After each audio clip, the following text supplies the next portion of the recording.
একটা গরিব বিড়াল মাঠে কাজ করতে করতে হঠাৎ পেল অসুস্থ হাঁসের বাচ্চা, আর সেই হাঁসই একদিন দিল সোনার ডিম।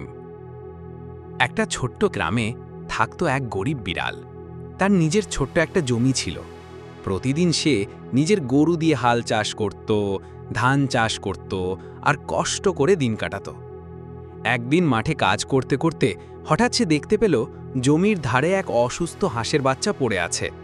বেচারা কাঁপছে, দাঁড়াতে পারছে না। বিড়ালের মনটা নরম হয়ে গেল। সে হাঁসের বাচ্চাটাকে কোল তুলে বাড়িতে নিয়ে এলো। ভালো করে ওষুধ দিল, যত্ন নিল, প্রতিদিন খেতে দিল। ধীরে ধীরে হাঁসের বাচ্চাটা সুস্থ হয়ে উঠল। সময় যেতে লাগলো, হাঁসটা বড় হতে লাগলো, একেবারে সুন্দর আর মজবুত হাঁসে পরিণত হলো। বিড়াল তাকে নিজের সন্তানের মতো লালন পালন করল। এক সকালে বিড়াল অভ্যাস মতো হাঁসকে খাবার দিতে গেল। গিয়ে দেখে হাঁসের ঘরে চকচক করছে একটা সোনার ডিম।